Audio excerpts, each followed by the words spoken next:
En 2016, el físico teórico inglés Stephen Hawking dijo, cita, «Pasamos mucho tiempo estudiando la historia que, seamos sinceros, es en su mayoría la historia de la estupidez». En la Edad Media, la gente creía en cosas que hoy consideramos absurdas. Vamos a examinar algunas de esas creencias impactantes. Dragones de agua. El auge de los mongoles durante los siglos XII y XII fue increíble. Al morir Genghis Khan, en 1237 su imperio era el doble de grande que el romano, siendo el más grande de la historia. Los mongoles usaban tácticas de guerra despiadadas y un sistema de relevo de correo para transferir mensajes rápidamente.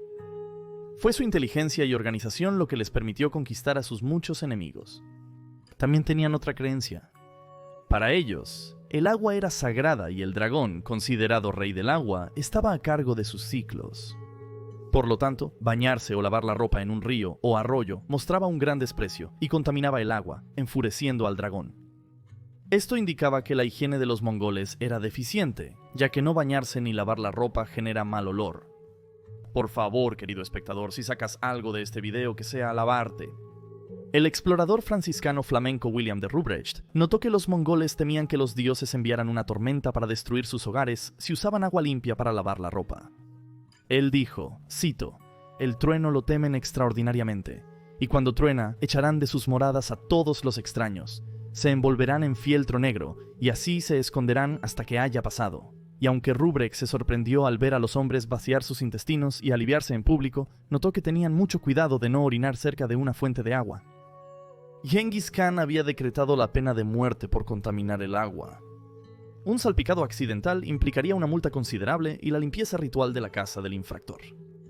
Los ejércitos mongoles consumían mucha carne, incluyendo cordero, lobo, caballo y ocasionalmente humano en situaciones desesperadas. Tras comer se limpiaban las manos con su ropa, agravando su mal olor.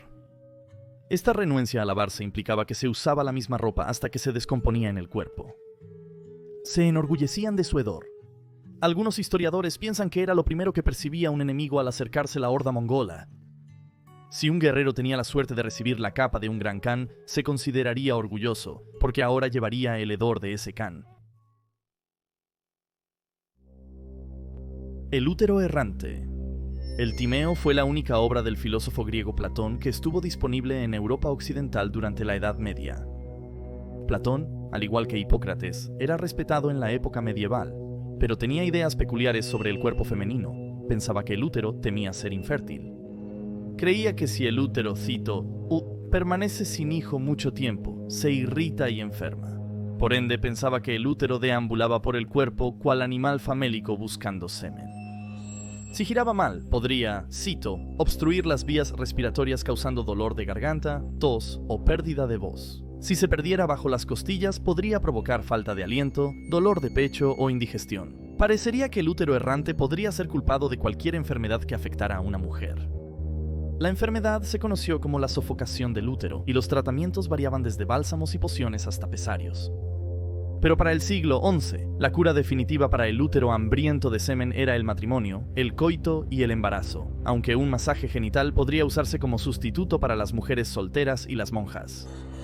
Los médicos medievales evitaban proponer este tratamiento, para no tener que realizarlo ellos mismos, delegando el trabajo a las parteras.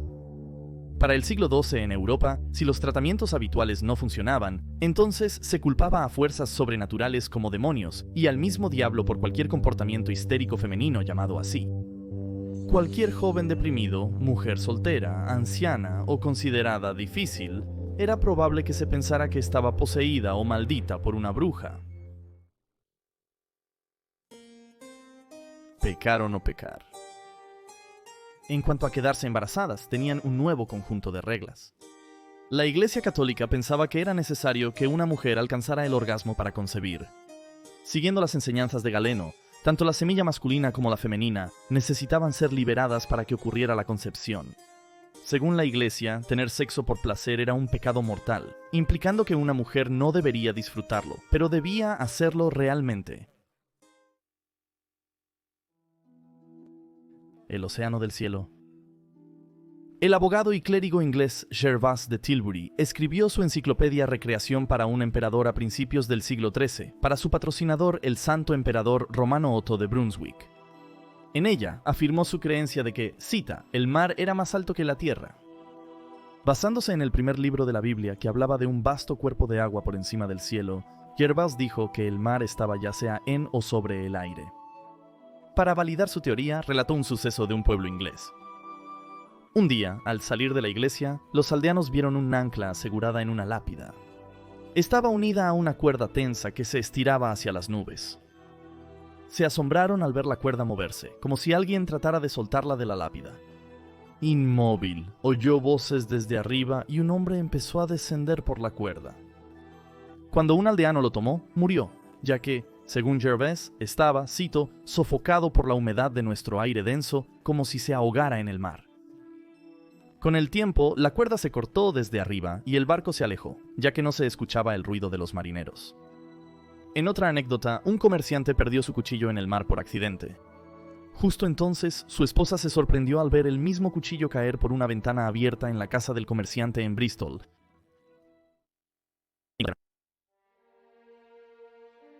La doncella de la peste.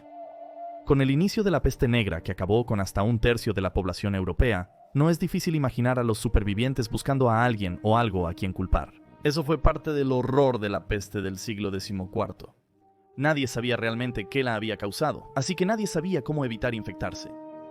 Las mentes destacadas de la Universidad de París atribuían los terremotos a la alineación planetaria. Se suponía que esto causaba tormentas que esparcían la peste liberada por los terremotos a nivel mundial. Por supuesto, la gente común no entendía tales conceptos académicos.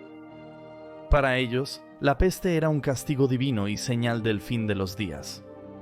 Una conocida creencia sobre la propagación de enfermedades provenía de Austria. La doncella de la peste, o Pestjungfrau, volaba propagando su enfermedad rodeada de una llama azul. En Escandinavia, surgía de la boca de un muerto e infectaba a los cercanos. En Lituania, ella permitía la entrada de la peste agitando un mortal pañuelo rojo a través de la puerta o ventana de una casa. Un valiente aldeano la esperó y le cortó el brazo mientras ella lo agitaba. A pesar de su muerte, el pueblo fue perdonado y el pañuelo rojo se mostró en la iglesia como reliquia. Fisonomía. Todos hemos escuchado la expresión "no juzgues un libro por su portada". Esta filosofía medieval era totalmente contraria. Como teoría, la fisonomía se remonta a la época romana y se popularizó en la Edad Media. Es la idea de que las características físicas de una persona pueden estudiarse para determinar su personalidad, sus emociones y su carácter mental. Según esta creencia, un hombre con pecho peludo sería gruñón y alguien con caderas peludas, lujurioso. Una nariz gruesa y abultada se asocia a insensibilidad, similar a un cerdo, mientras que una afilada indicaría irritabilidad, como un perro. Los medievales valoraban mucho esta práctica. Un erudito en la corte del emperador romano Santo Federico II, llamado Michael Scott, sin relación, fomentó el uso de la fisonomía. Le dijo al emperador que ayudaría a distinguir entre el bien y el mal. Aún hoy los villanos suelen ser representados con cicatrices y desfiguraciones. Basta con ver a psicópatas como Voldemort de Harry Potter con rasgos de serpiente, o Joker de Batman con su rostro deformado para entender la perspectiva medieval. Para ellos, la apariencia corporal podría indicar la naturaleza del alma de alguien. Los medievales igualaron la fisiognomía con la interpretación de sueños, magia y alquimia, detrás de la medicina y astrología. Se creía útil para los médicos, ya que características corporales como el color del enfermo, su movimiento, la forma de la nariz o los oídos podrían ayudar a determinar un diagnóstico. Los castores y las abejas. Al no tener internet o enciclopedias, a menudo significaba que los medievales se equivocaban completamente. Por supuesto, la generalizada superstición y la aceptación de las más extrañas e increíbles historias como hechos no ayudaban. Algunas involucran a animales e insectos, como las abejas, creídas nacer de carcasas de ganado muerto. Surgían espontáneamente de gusanos en cuerpos de bueyes en descomposición. Se creía que las abejas eran gobernadas por un rey y tenían conflictos con otras abejas. tenían leyes, malhechores, e incluso se autoinfligían una forma de suicidio kamikaze con su aguijón. Irónicamente, se creía que eran un tipo de pájaro pequeño que comenzó su vida como gusano. Se pensaba que los castores eran una especie de pez. Dado que el calendario cristiano tenía muchos días de ayuno en los que solo se permitía el pescado, esto no presagiaba bien para el castor. Peor aún para los castores, sus testículos se valoraban como ingrediente medicinal. Se creía que si un cazador atrapaba a un castor y no podía huir, este se castraría mordiendo y lanzando sus propias joyas familiares al perseguidor.